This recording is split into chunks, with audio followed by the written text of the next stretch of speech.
Filipino values and roots.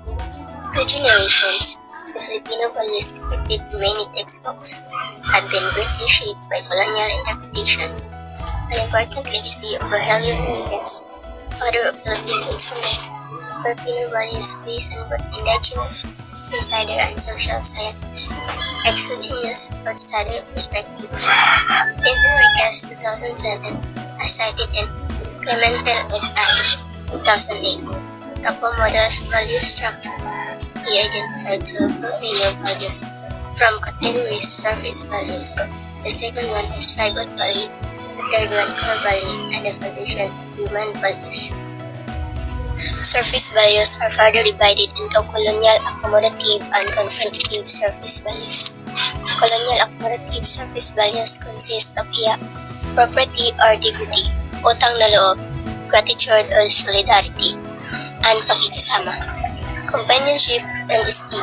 Confrontative surface values include bahala na, determination, sama, lakas ng loob, resentment or guts, and pakikibaka, resistance. The pivotal interpersonal value is pakiramdam, pagkipagkapwa-tao, shared inner perception.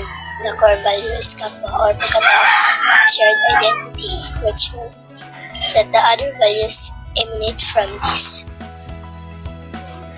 The foundation of human values consists of Hindu socio-personal value, identified as kagandahang loob, pagkamakatao, shared humanity, and three associated societal values: karangalan or dignity, katarungan or justice, and kalayaan for freedom.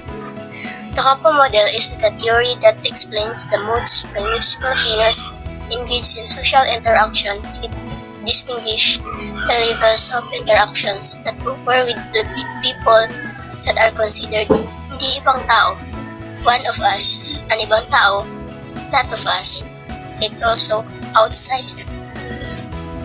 If one is regarded as ibang tao, the interaction can proceed from pakikitungo, transaction, civility with, to pakikasalamuha, interaction with, to pakikilahok, joining or participating, to pakikibagay, in conformity with, in accord with, and to pakikisama, being along with. Ipua and Portasio Marcelino 2000. In contrast with hindi ibang tao, there will be ascending level of interaction starting from pakikipagpalagayang loob, being in rapport, understanding, acceptance with, to pagkikisangkot, getting involved, or to highest level or pakikisa, being one with. There had been criticisms leveled against the Capua model due to its lack of empirical support. Addressing this concern, Clementi et al. 2008 conducted two relative studies to determine whether the Filipino values that were earlier hypothesized by Enriquez are still endorsed by Filipino adolescents and to examine the relationship among these values. This had led to the reformulated value system of the Filipino adolescence framework, in which 11 of the 12 original values were found to be regarded as still important among the youth, including kagandahang loob, kalayaan, katarungan, lakas ng loob, pakikipagkapwa, karangalan, pakikisama, at pakikiramdam.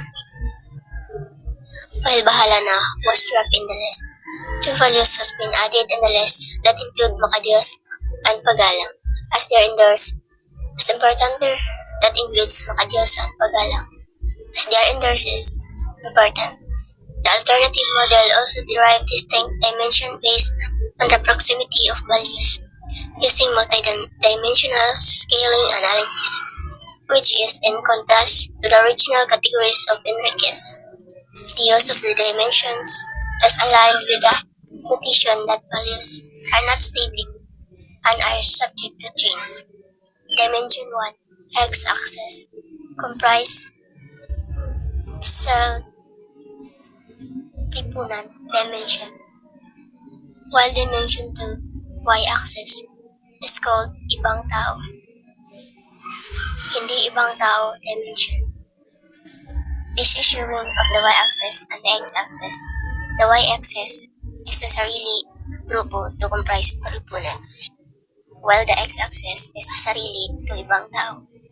There will be conceived as kagandahang loob, paggalang, hiya, utang na loob, kikisama, pakikipagkapwa, at pakikiramdam.